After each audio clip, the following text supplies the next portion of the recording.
নবীজি বলেন, কারো অন্তরের মধ্যে যদি গম পরিমাণ, জব পরিমাণ, সরিষার দানা পরিমাণ ঈমান থাকে, গম পরিমাণ, জব পরিমাণ, সরিষার দানা পরিমাণ ঈমান, এই মানুষটা যদি বিভিন্ন অপরাধের কারণে জাহান্নামের সাজা ভোগ করতেও হয়, জাহান্নামের সাজা ভোগ করার পর আমি নবী বলে দিলাম, একদিন জাহান্নাম থেকে বের হয়ে ওই সরিষা পরিমাণ ঈমানের কারণে আল্লাহর জান্নাতে প্রবেশ করবে। খাঁটি ঈমান, বিশুদ্ধ ঈমান, এটার মধ্যে কোনো ঝামেলা করা যাবে না। আল্লাহ কথাগুলা বুঝার তৌফিক দান করেন। দোকানের শাটারটা লাগাইতেছেন, অর্ধেক শাটার আপনি নিছেন, মুয়াজ্জিন মসজিদের মধ্যে বলে কদ কামাতিস সালাহ, কদ কামাতিস সালাহ, নামাজ দাঁড়ায় গেছে, নামাজ দাঁড়িয়ে গেছে। এই টাইমে কাস্টমার এসে কয় 10,000 টাকার সদায় লাগবে, টেনশনে পড়ে গেলেন, নামাজ 10,000, নামাজ 10,000, নামাজ 10,000, পুরাই টেনশনে আছে। আল্লাহ তাআলা বলেন, সম্পদ যেন তোমাদেরকে আল্লাহর থেকে দূরে সরায় না দেয়। নামাজ দাঁড়িয়ে গেছে, আপনি শাটারও লাগাইতেছেন নামাজে যাওয়ার জন্য, আল্লাহ তাআলা বলেন, এই শোনো, সম্পদ যেন আল্লাহর থেকে দূরে সরায় না দেয়। কাস্টমার কয় 10,000, মুয়াজ্জিন কয় কদ কামাতিস সালাহ, টেনশনে পড়ে গেছে, কি করব? সূরা তাহার 132 নম্বর আয়াতে আল্লাহ বলেন, লা নাসআলুকা রিজকা নাহনু নারযুকুকা, নবী আপনার কাছে আমি রিজিক চাই না, আমি আপনারে রিজিক দেই। পরিবারকে নামাজের কথা বলেন, নিজে নামাজ পড়েন। নামাজের পর আল্লাহ তাআলা রিজিকের কথা কেন বললেন? কারণ রিজিকের টেনশনে মানুষ নামাজ থেকে দূরে থাকে। আল্লাহ বলেন, বান্দা তুমি নামাজে যাও, আমি তোমার থেকে রিজিক চাই না, আমি আল্লাহ তোমাকে রিজিক দিয়ে দেই। আল্লাহ তাআলা বলেন, ইন কানা আবাউকুম, যদি তোমাদের মা বাবা, ওয়া আবনাউকুম, যদি তোমাদের সন্তান, ওয়া ইখওয়ানুকুম, যদি তোমাদের ভাই বোন, ওয়া আজওয়াজুকুম, যদি তোমাদের বিবি, ওয়া আশিরাতুকুম, যদি তোমাদের পরিবার আত্মীয় স্বজন, ওয়া আমওয়ালুন ইখতারাফতুমুহা, যদি তোমাদের উপার্জিত সম্পদ, ওয়া তিজারাতুন তাখশাউনা কাসাদাহা, তোমাদের ব্যবসা, যেই ব্যবসায় লস হওয়ার টেনশনে থাকো, ওয়া মাসাকিনু তারদাউনাহা, যে বাসস্থান তোমরা অনেক ভালোবাসো, আহাব্বা ইলাইকুম মিনাল্লাহ ওয়া রাসূলিহি ওয়া জিহাদিন ফি সাবিলি, আল্লাহ তাআলা বলেন, এই 8টা জিনিস যদি আল্লাহ এবং তার রাসূল চাইতে তোমাদের কাছে বেশি প্রিয় হয়, ফাতারাব্বাসু, অপেক্ষা করো, হাত্তা ইয়াতি আল্লাহু বিআমরি, আল্লাহ তাআলা গজব নিয়ে আসার অপেক্ষা করো। বলি নাউযুবিল্লাহ। কি শিখলাম?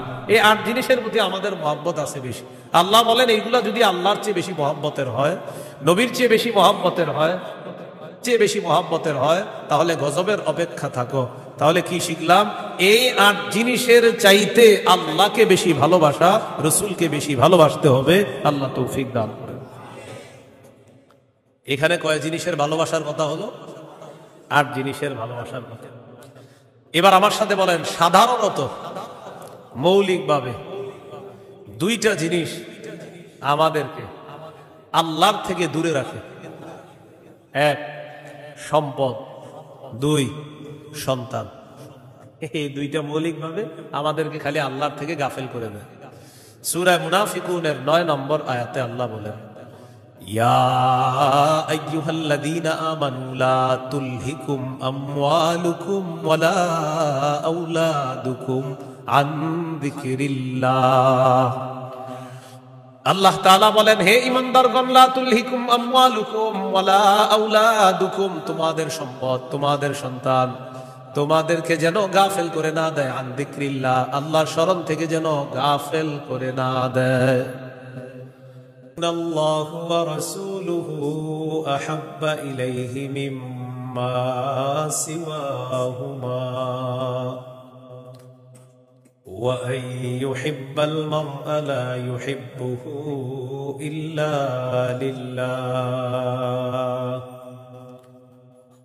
وأن يكره أن يعود في الكفر كما يكره أن يقذف في النار أو كما قال عليه الصلاة والسلام اللهم صل على محمد وعلى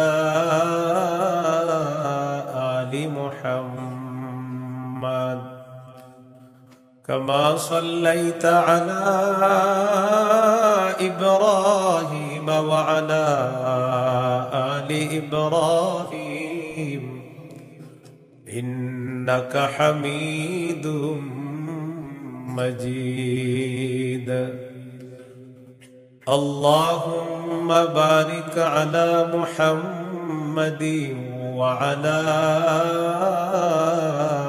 آل محمد كما باركت على إبراهيم وعلى آل إبراهيم إنك حميد مجيد اللهم إني أعوذ بك من شر لساني ومن شر سمعي ومن شر بصري ومن شر مني ভাই বক্সের আওয়াজ কমান ভাই বক্সের আওয়াজ কমান জামিয়া মুহাম্মাদিয়া ইমদাদুল উলুম মাদ্রাসা গাজীপুর রওজাতুস সালিহাত মহিলা মাদ্রাসা গাজীপুরের উদ্যোগে হাফেজ ছাত্রদের পাগড়ি প্রদান উপলক্ষে ষষ্ঠ বার্ষিক ইসলামী মহাসম্মেলনের গুরুত্বপূর্ণ আলোচনা পেশ করবেন আল্লামা মুফতি মিজানুর রহমান সাঈদ, প্রতিষ্ঠাতা পরিচালক শায়েখ Zakaria Islamic research centre Dhaka, প্রধান পৃষ্ঠপোষক অত্র জামিয়া। আল্লামা মুফতি আজিম উদ্দিন দামাত বরকাতুহুল আলিয়া, শাইখুল হাদিস, জামিয়া নূরিয়া কামরাঙ্গীরচর ঢাকা। গুরুত্বপূর্ণ আলোচনা করবেন মাওলানা হাফিজুর রহমান সিদ্দিক কুয়াকাটা, মোহতামিম জামিয়া তালিমিয়া মাদ্রাসা আদর্শনগর ঢাকা। মুফতি আব্দুল হালিম মুফাসসিরে কোরআন খুলনা, মুফতি উবাইদুল্লাহ বিন সাঈদ ইমাম ও খতিব বাইমাইল কেন্দ্রীয় জামে মসজিদ কোনাবাড়ি গাজীপুর। উপস্থিত হযরত উলামায়ে কেরাম, মুসলমান ভাইরা,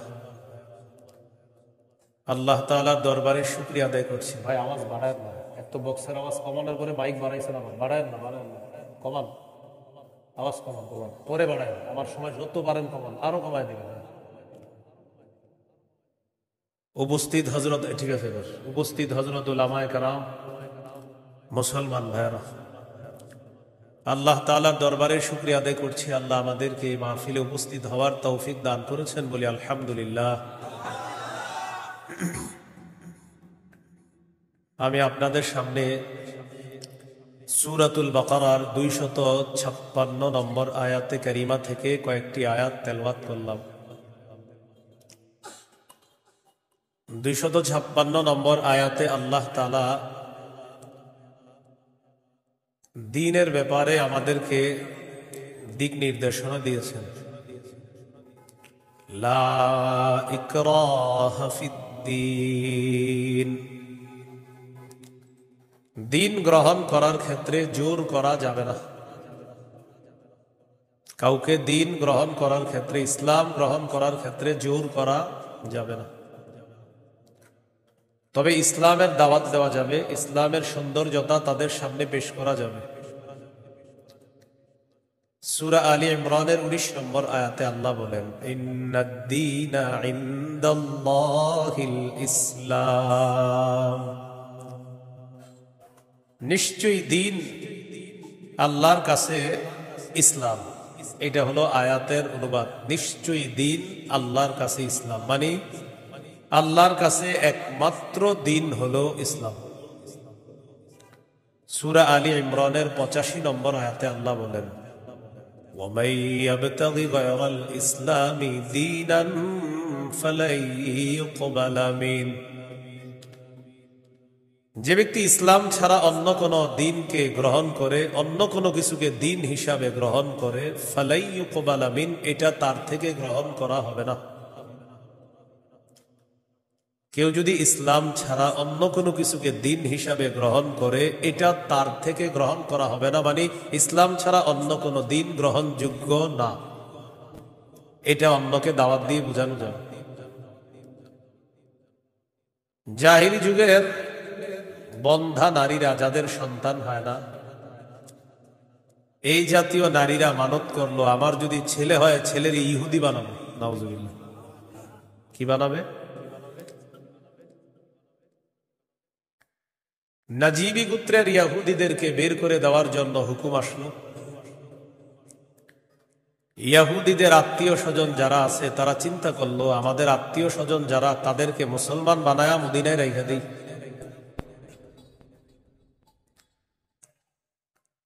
হুসাইন আল আনসার নামে নবীর একজন সাহাবী, তিনি রাসূল সাল্লাল্লাহু আলাইহি সাল্লামের কাছে গেলেন, গিয়ে বললেন, ইয়া রাসূলুল্লাহ, আমার দুজন পুত্র সন্তান খ্রিস্টান, আমি তাদেরকে যদি জোর করে মুসলমান বানিয়ে মদিনায় রেখে দিই। বাবা মুসলমান, সন্তান খ্রিস্টান। রাসূলুল্লাহ সাল্লাল্লাহু আলাইহি সাল্লামকে বললেন, আমি আমার দুই পুত্রকে যদি জোর করে মুসলমান বানিয়ে রেখে দেই, তখন আল্লাহ তাআলা সূরা বাকারার 256 নম্বর আয়াত নাজিল করলেন, লা ইকরাহা ফিদ্দীন।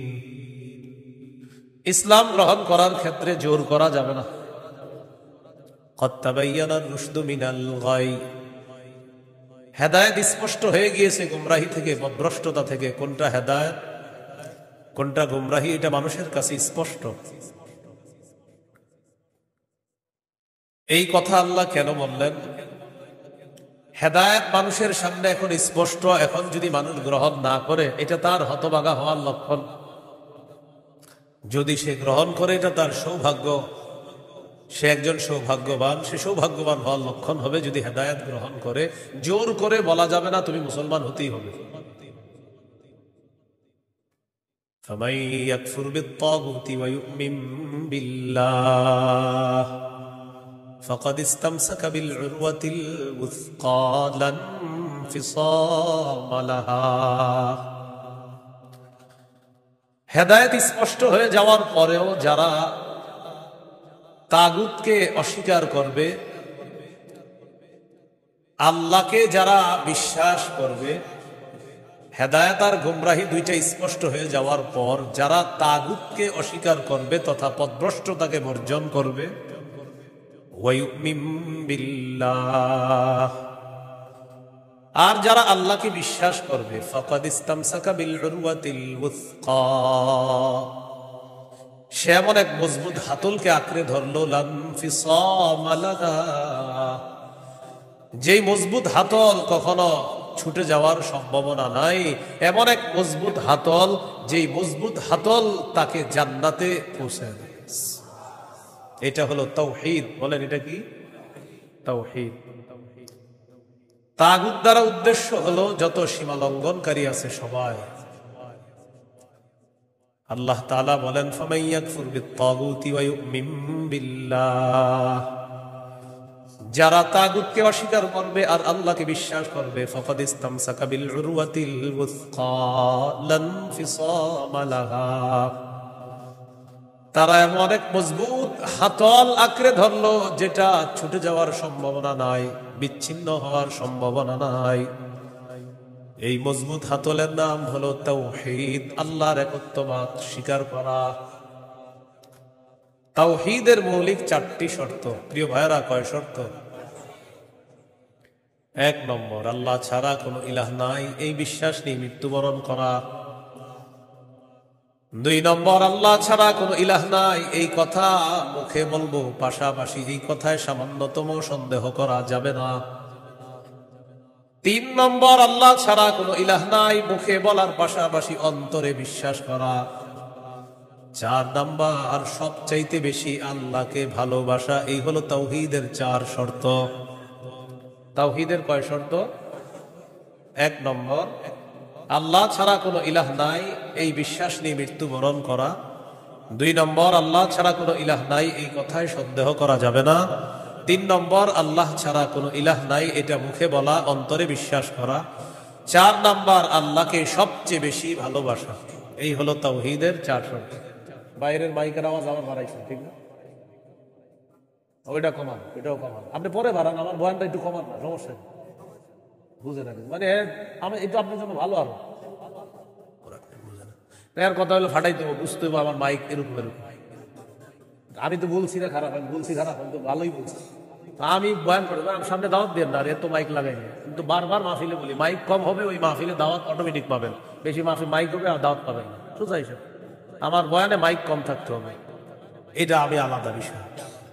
মাইক যত কম হবে, যদি আবেদন করেন যে হুজুর মাইক 2টা, তো দেখবেন দাওয়াত আগে দিব আপনার।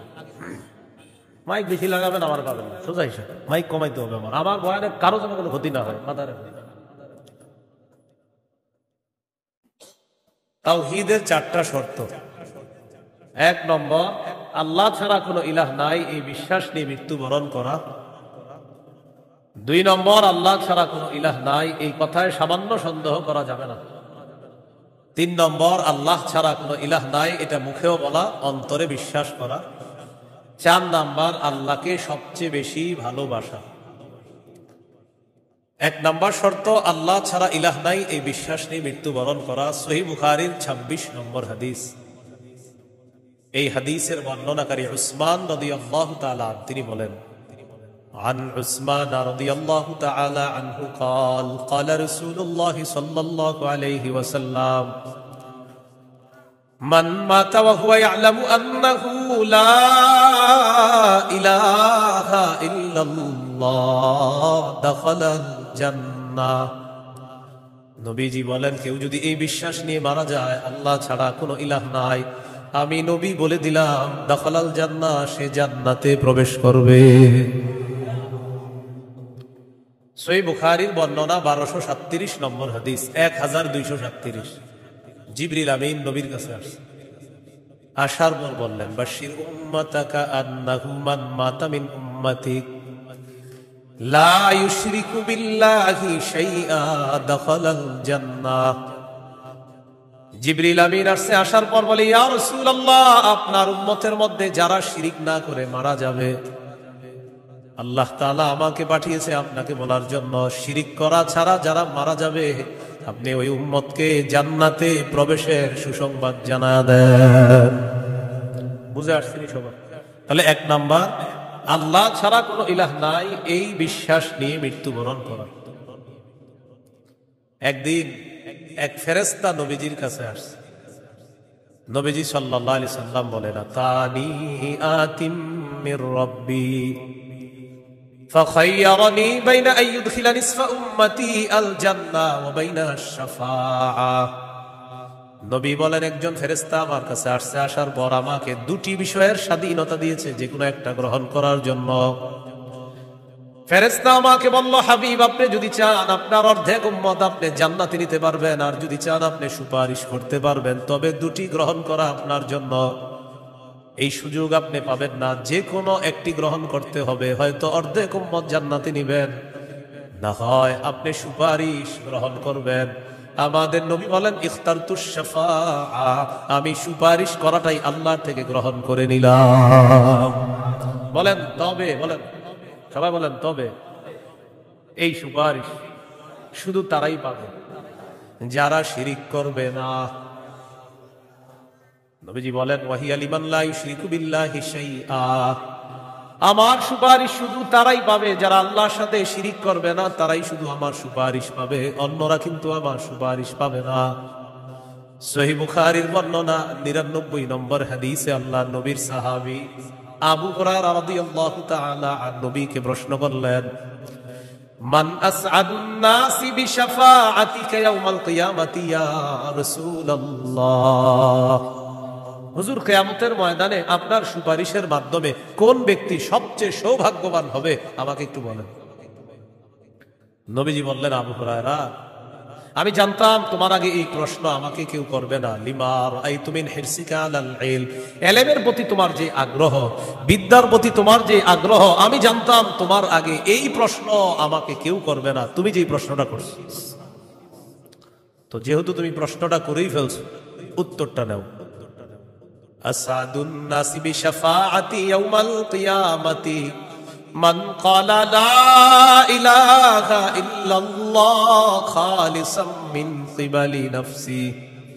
কোন ব্যক্তি যদি দিল থেকে বলে লা ইলাহা ইল্লাল্লাহ, আর এই বিশ্বাস নিয়ে যদি মারা যায়, কিয়ামতের ময়দানে আমার সুপারিশের মাধ্যমে এই ব্যক্তি সবচাইতে সৌভাগ্যবান বান্দা হয়ে যাবে।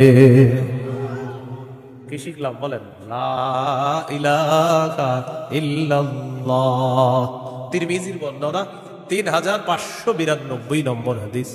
قال رسول الله صلى الله عليه وسلم ما عبد قال لا إله إلا الله مخلصا قط إلا فتحت له أبواب السماء حتى تفزع إلى العرش নবীজি বলেন কোন বান্দা যদি একবার ইখলাসের সাথে লা ইলাহা ইল্লাল্লাহ পাঠ করে আল্লাহর আসমানের সবগুলা দরজা খুলে দেওয়া হয় তার লা ইলাহা ইল্লাল্লাহ যেন আরশ পর্যন্ত পৌঁছে যায়। তাওহীদের কয় শর্ত বুঝলেন? কয় শর্ত? এক নম্বর, আল্লাহ ছাড়া ইলাহ নাই এই বিশ্বাস নিয়ে মরতে হবে। দুই নম্বর, আল্লাহ ছাড়া কোনো ইলাহ নাই এই কথায় সামান্য সন্দেহ করা যাবে না। সূরা হুজুরাতের 15 নম্বর আয়াতে আল্লাহ বলেন ইন্নামাল মুমিনুনা আল্লাযীনা আমানু বিল্লাহি ওয়া রাসূলিহি সুম্মা লাম ইয়ারতাবু ওয়া জাহাদু বিআমওয়ালিহিম ওয়া আনফুসিহিম ফী সাবিলিল্লাহ উলাইকা হুমুস সাদিকুন। আল্লাহ তাআলা বলেন প্রকৃত ঈমানদার হলো তারা যারা আল্লাহকে বিশ্বাস করে, রাসূলকে বিশ্বাস করে, সামান্য সন্দেহ করে না। ওয়াজাহাদু বিআমওয়ালিহিম ওয়া আনফুসিহিম ফী সাবিলিল্লাহ, যারা নিজেদের জান মাল নিয়ে আল্লাহর রাস্তায় লড়াই করে। আল্লাহ বলেন উলাইকা হুমুস সাদিকুন, আমি আল্লাহ তাদেরকে কোরআনে খাঁটি সত্যবাদী বলে ঘোষণা করলাম। এরা খাঁটি সত্যবাদী, আল্লাহকে বিশ্বাস করে, রাসূলকে বিশ্বাস করে, একটু সন্দেহ করে না।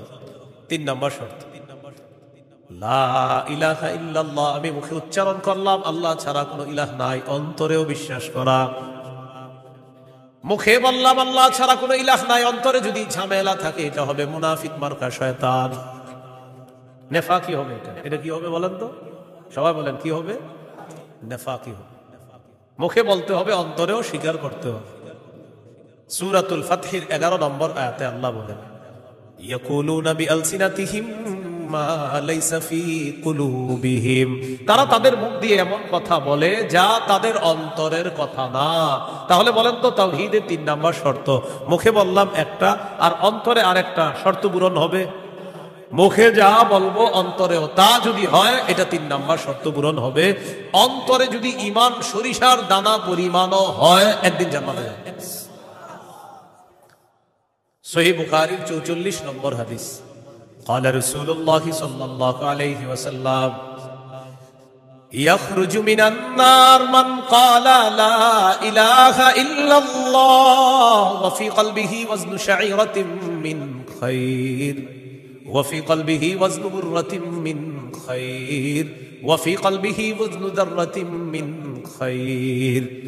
নবীজি বলেন কার অন্তরের মধ্যে যদি গম পরিমাণ, জব পরিমাণ, সরিষার দানা পরিমাণ ঈমান থাকে, গম পরিমাণ, জব পরিমাণ, সরিষার দানা পরিমাণ ঈমান, এই মানুষটা যদি বিভিন্ন অপরাধের কারণে জাহান্নামের সাজা ভোগ করতেও হয়, জাহান্নামের সাজা ভোগ করার পর আমি নবী বলে দিলাম একদিন জাহান্নাম থেকে বের হয়ে ওই সরিষা পরিমাণ ঈমানের কারণে আল্লাহর জান্নাতে প্রবেশ করবে।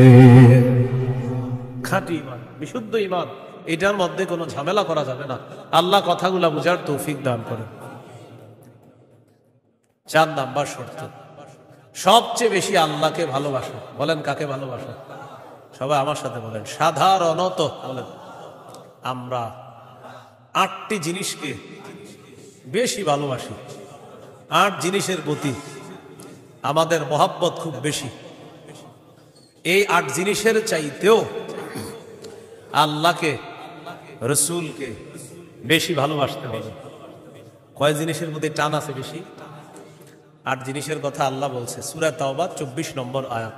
আমি প্রথম আয়াতটা পড়ি, এরপর অনুবাদ করব, আমরা সবাই বলবো। আল্লাহ তাআলা বলেন কুল ইন কানা আবাউকুম ওয়া আবনাউকুম ওয়া ইখওয়ানুকুম ওয়া আজওয়াজুকুম ওয়া আশীরাতুকুম وأموال اقترفتموها وتجارة تخشون كسادها ومساكن ترضونها أحب إليكم من الله ورسوله وجهاد في سبيله فتربصوا حتى يأتي الله بأمره। কত?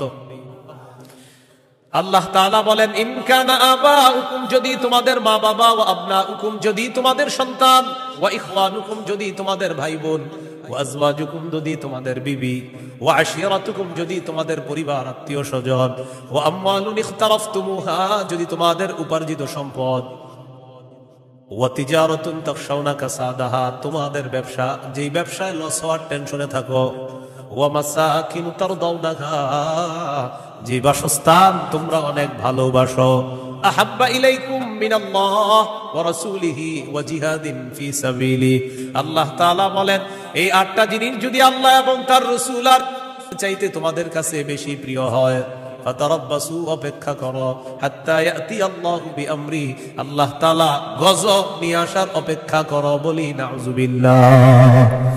কি শিখলাম? এই 8 জিনিসের প্রতি আমাদের মহব্বত আছে বেশি।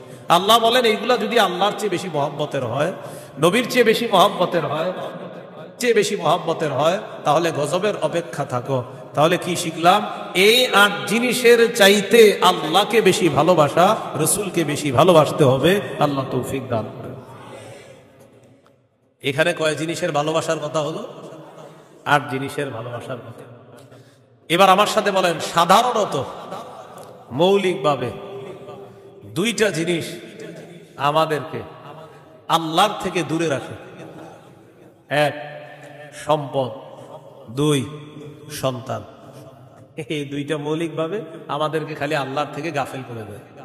সূরা মুনাফিকুনের 9 নম্বর আয়াতে আল্লাহ বলেন, ইয়া আইয়ুহাল্লাযীনা আমানু লা তুলহিকুম আমওয়ালুকুম ওয়ালা আওলাদুকুম আন যিকরিল্লাহ।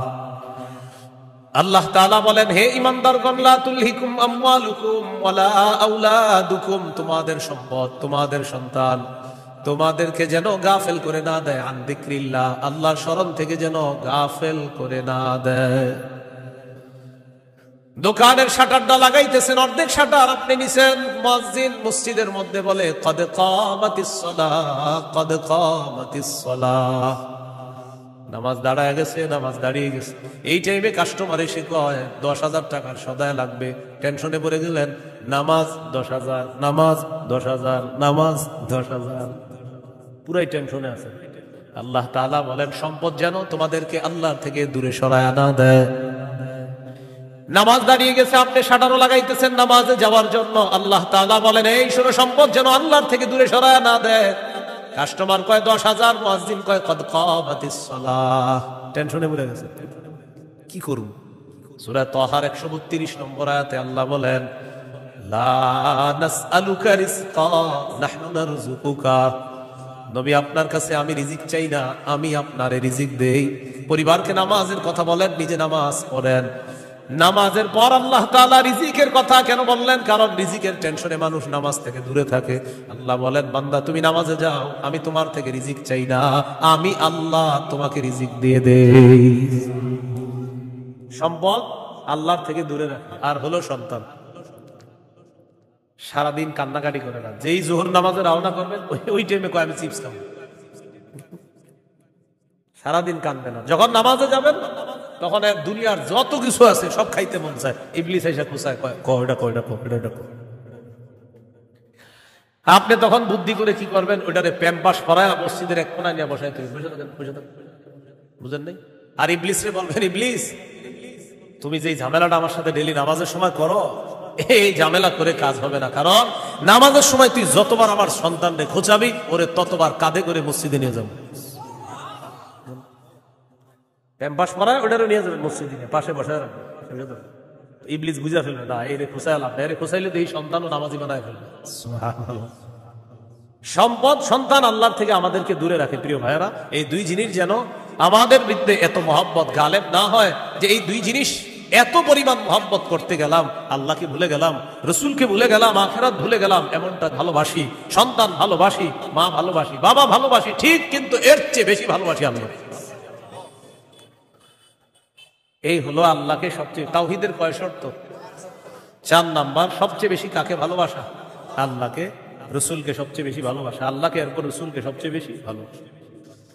সহিহ বুখারীর বর্ণনা 16 নম্বর হাদিস, ক্বালা রাসূলুল্লাহ সাল্লাল্লাহু আলাইহি ওয়াসাল্লাম, সালাসুন মান কুন্না ফীহি ওয়াজাদা হালাওয়াতাল ঈমান।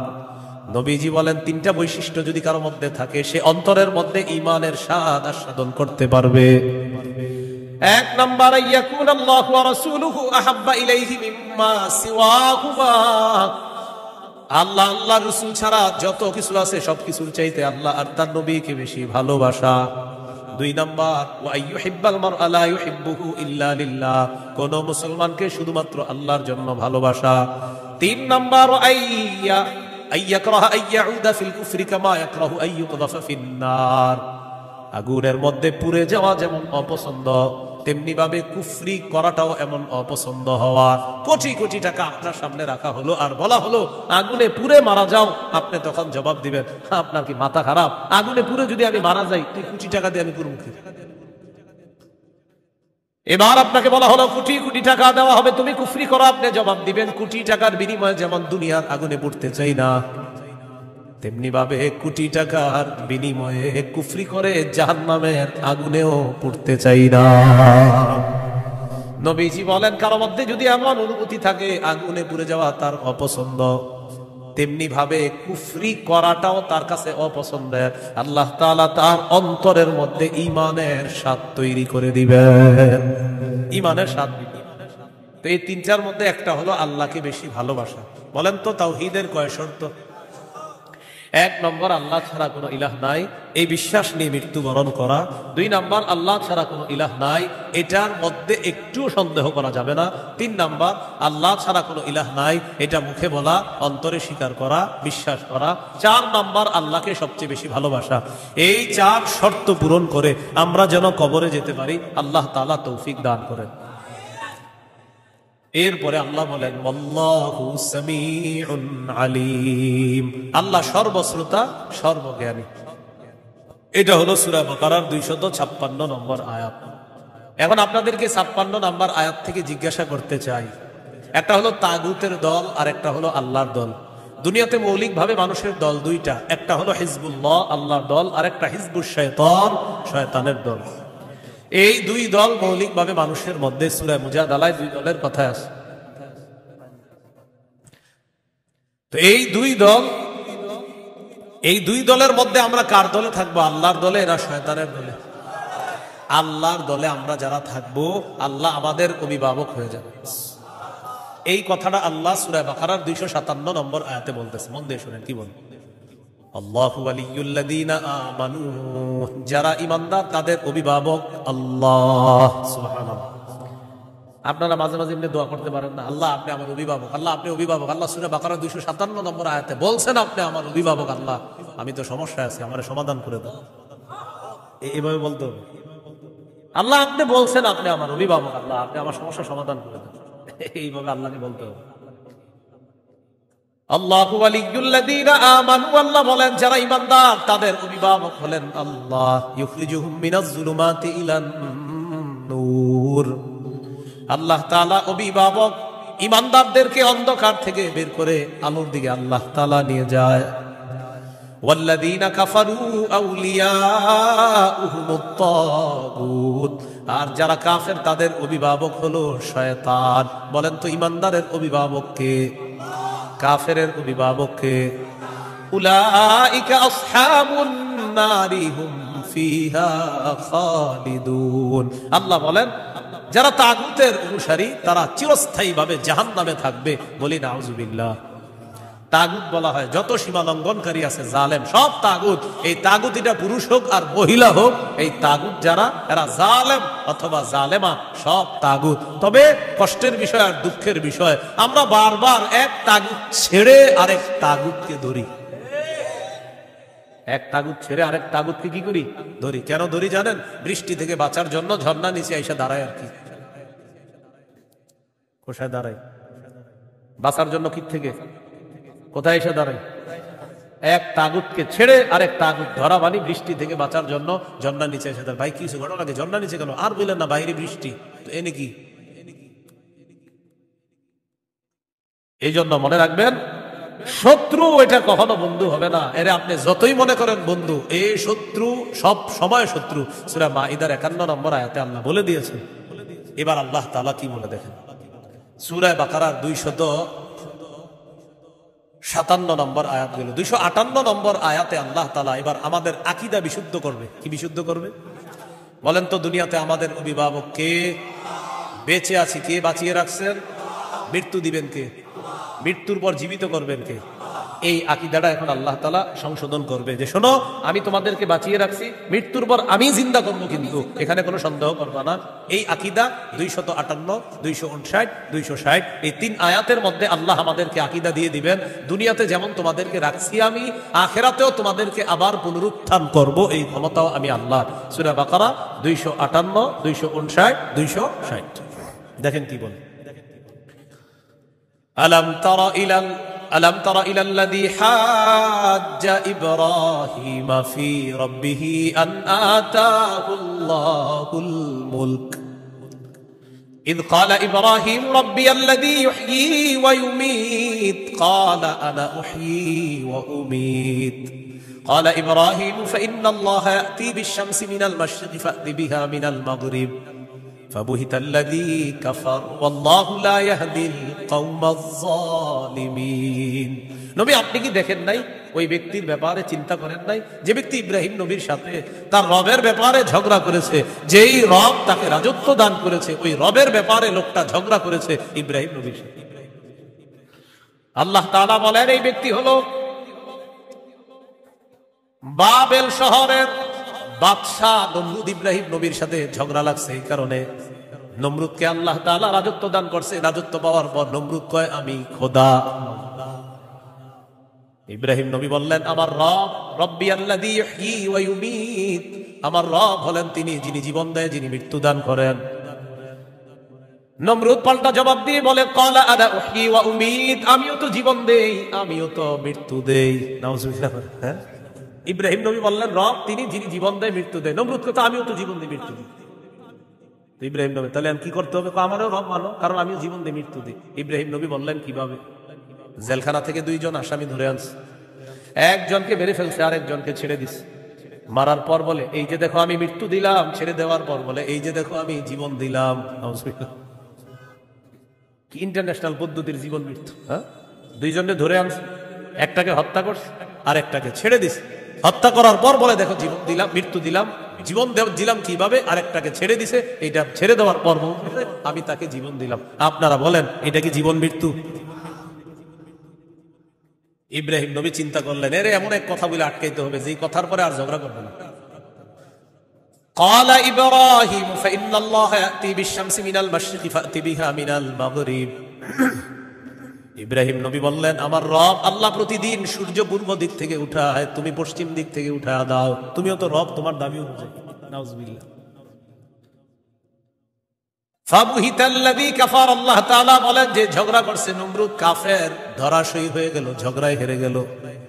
মুফাসসিরিনে কেরাম বলেন নমরুদ পাল্টা বলতে পারতো ইব্রাহিম আমি সূর্য পশ্চিম দিক থেকে উঠাতে পারবো না, তোমার রব আল্লাহ প্রতিদিন পূর্ব দিক থেকে সূর্য উঠায়, আমি তো পারবো না। তুমি তোমার রব আল্লাহকে বলো সূর্যটা যেন পশ্চিম দিক থেকে উঠায় দেখা দেয়।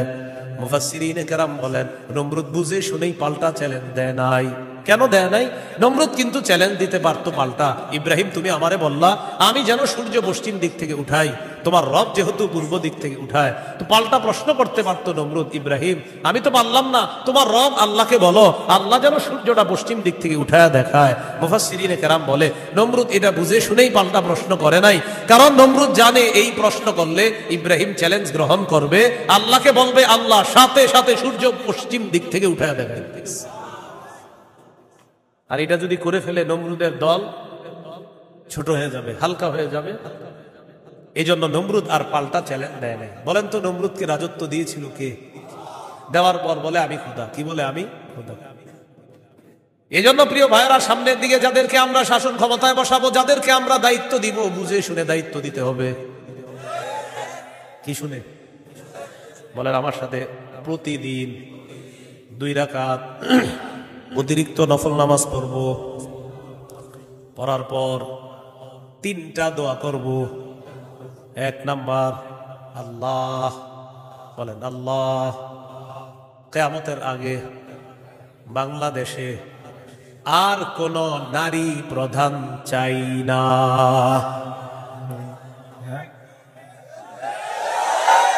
কি প্রধান চাই না? সবাই জোরে বলেন কেন? আরো জোরে বলেন, আরো জোরে, আরো জোরে। قال رسول الله صلى الله عليه وسلم لا يفلح قوم ولوا امرهم امرأتان।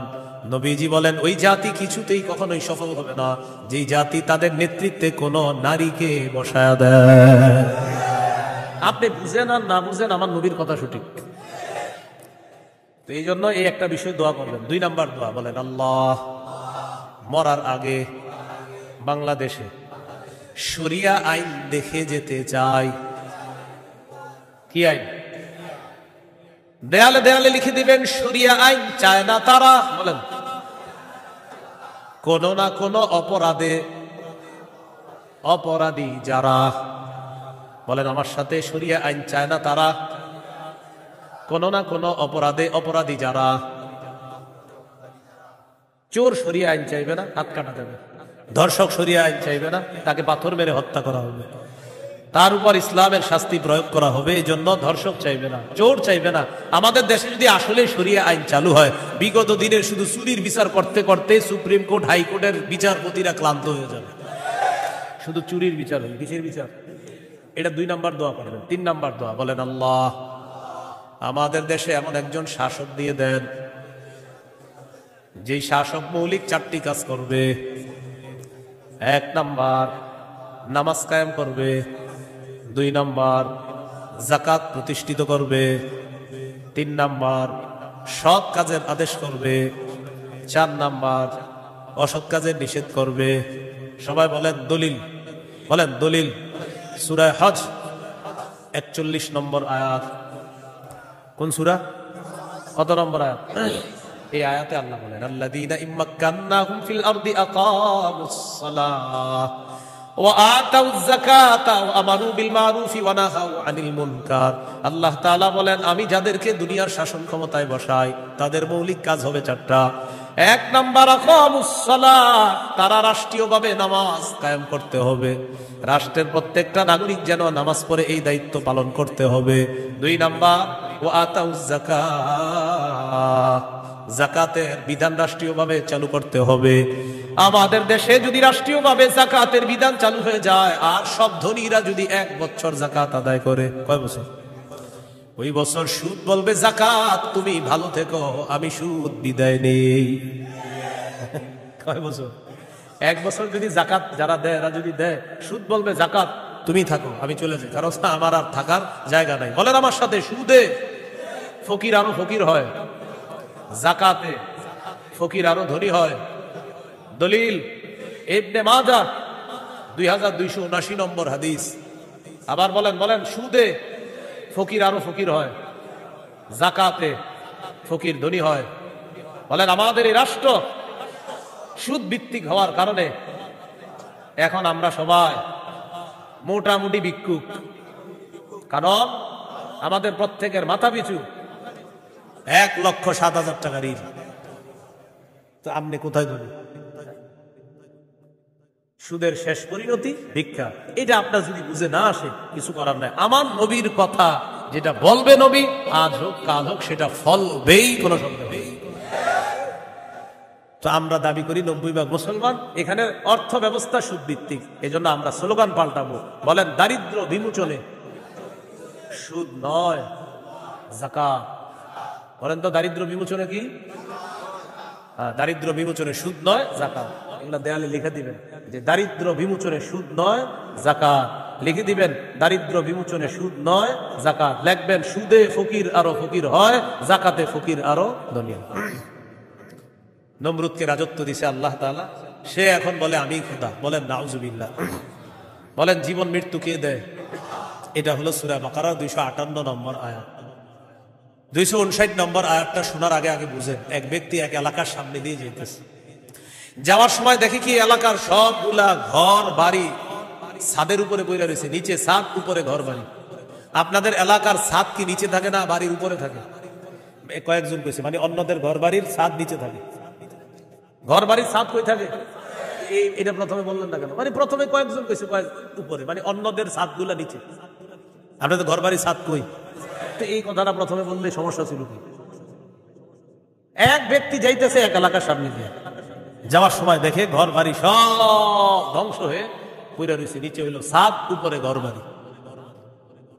উনি এই বিষয়ে দেখা সাথে সাথে বললেন, আল্লাহু আকবার, আল্লাহ কত মহান, এদেরকে ধ্বংস করলেন আল্লাহ, আবার আল্লাহ কিভাবে জিন্দা করবে, এটা ওনার সন্দেহ না, এটা ওনার কি না সন্দেহ না, এটা উনি বিস্ময় প্রকাশ করতেছে, আল্লাহ কত মহান, আবার কিভাবে আল্লাহ জিন্দা করবে, এটা মুখ দিয়ে বলে ফেলছে। সাথে সাথে আল্লাহ তাকে মৃত্যু দিচ্ছে, 100 বছর মৃত অবস্থায় রাখছে। কয় বছর? 100 বছর মৃত অবস্থায় রাখছে। 100 বছর পর জিন্দা করছে। জিন্দা করার পর তাকে জিজ্ঞাসা করলেন, আপনি কয় বছর মৃত অবস্থায় ছিলেন? তো জবাব দিলেন, 1 দিন বা আধা দিন। আল্লাহ তাআলা বললেন, আপনি 100 বছর ছিলেন মরা। কয় বছর? ওই যে উনি বলছিলেন মরাকে আল্লাহ কিভাবে জিন্দা করবে, আল্লাহ দেখাই দিতেছে।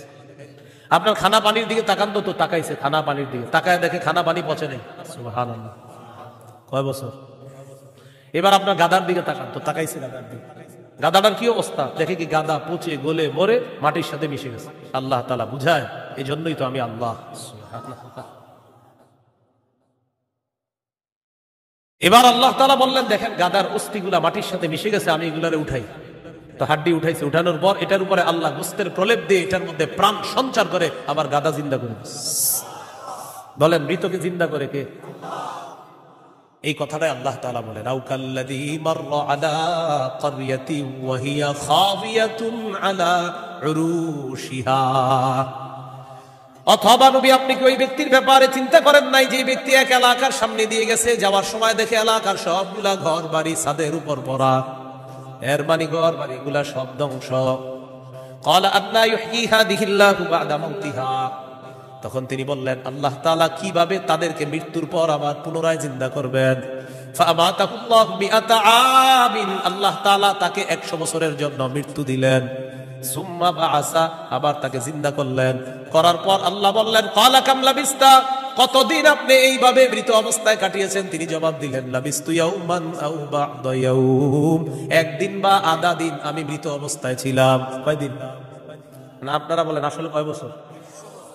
আল্লাহ তাআলা বলেন, ক্বালা বাল লাবিস্তা মিআতা আমিন ফানজুর ইলা তাআমিকা ওয়া শারাবিকা লাম ইয়াতাসান্না। আপনি 100 বছর মরা ছিলেন, খানার দিকে তাকান, পানির দিকে তাকান, লাম ইয়াতাসান্না, পচে নাই। সুবহানাল্লাহ। ওয়ানজুর ইলা হিমারিকা, গাদাটার দিকে তাকান, গাদার দিকে তাকাইছে, তাকায় দেখে পচে গলে মাটির সাথে মিশে গেছে। আল্লাহ তাআলা বলেন, জানেননি কেন আপনাকে আমি মৃত্যু দিলাম? আবার 100 বছর পর আপনাকে আমি কেন জিন্দা করলাম? ওয়ালিনাজআলাকা আয়াতাল লিন্নাস, আমি আপনাকে দুনিয়ার মানুষের সামনে নিদর্শন হিসাবে রেখে দিলাম যে দেখো আমি আল্লাহ মৃতকে জিন্দা করি, এর দৃষ্টান্ত দুনিয়াতেই দেখায়া দিলাম। কয় বছর মৃত্যু রাখছে, এরপরে আল্লাহ আবার উঠেছে।